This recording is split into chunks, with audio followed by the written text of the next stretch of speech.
Иштин башаты майда бөлүкчөлөрдөн башталат. Полиэтилен терефталат бул чубурма заттар. Алар атайын жабдыкка салынып, кургатылат. Анын ичиндеги температураны көзөмөлдөө зарыл. Кийинки тепкич аралашманы эритүү. Бул процесс кадимки эт турагычтын жумушуна окшош. Само сырье, оно... Негизден чийки продукция майдаланган заттардын аралашмасынан турат. Эритүү учурунда алар суютулуп, аралашмага айланат. Андан кийин бул жабдыктын ичинде ага форма берилет. Ушул эле жерден муздатылып, андан ары конвейер менен кутуларга салынат. Именно в самой пресс-форме. Заводдо бардык процесстер автоматташтырылган. Андыктан адамдын кийлигишүүсү жокко эсем. Негизинен кызматкерлер административдик жумушту аткарышат. Ошого карабастан компания өлкөдөгү желим бөтөлкөлөрдү чыгарган ири өндүрүштөрдүн бири. Бардык жабдыктар атайын Канададан алынып келинген. Азыр менин артымда өндүрүштүн финалдык стадиясы өтүп жатат. Бул аппараттын аты Хаски. Муну ойлоп тапкан киши өзүнүн итинин атынан коюптур. Өзүңөр билгендей, Хаски бул иттин породасы. Ал эми бул аппараттын функциясы суюктуктан мондай даяр формаларды чыгарат. Анткени менен бул жерде чыгарылган продукция чет өлкөлүк кардарлардын суроо талабына да ылайыктуу. Даяр товар Казакстан жана Тажикстанга экспорттолот. Ишкананын кубаттуулугу 150 миллион бөтөлкө чыгарууга жөндөмдүү. Алар ар кандай көлөмдө жана түстө болушу мүмкүн. Эгер завод бардык күч кубатын колдонсо, анда жылына 470 миллион даанага чейин чыгаруу мүмкүнчүлүгү бар.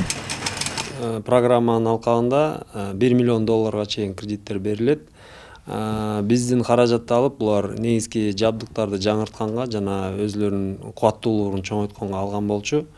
Бүгүнкү күндө бул ишкана алдында жүргөн мындай көлөмдөрү чоң ишканалардын арасынан деп айтсак болот. Суусундук чыгаруучу компаниялардын, эң негизги компаниялардын муктаждыгын, жанагы бутылка, пластик бутылкалардын муктаждыгын толугу менен канааттандырат.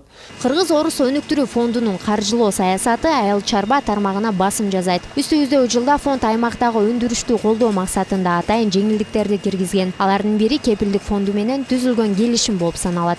Биринчиден бул түзмө-түз каржылоонун чектөөсүн ылдыйлатканбыз. 1 миллион доллардан башында 300 миңге чейин ылдыйлатканбыз. Акыркы чечим менен 200 миң долларга чейин ылдыйлаттык. Андан тышкары кепилдик фондуна 200 миллион сом бергенбиз. Бул аймактардагы күрөө маселесин чечүү максатында. Аймактарга Бишкек шаарынан тышкары 21 миллион доллар берилиптир. Салыштырмалуу былтыркы жылда 17 миллион болсо, ошондо өсүш 23% түзүп атат. Ушул тапта Кыргыз-Орус өнүктүрүү фонду тарабынан 1600дөн ашуун долбоор каржыланган. Жалпы баасы 294 миллион долларды чапчыйт. Түз каржылоодон тышкары мекеме коммерциялык банктар менен кызматташат. Алар өз учурунда Кыргызстандын бардык областында жеңилдетилген кредиттерди берүүгө даяр. Перизат Бакытова, Алтынбек Кубанычбеков, Нью ТВ.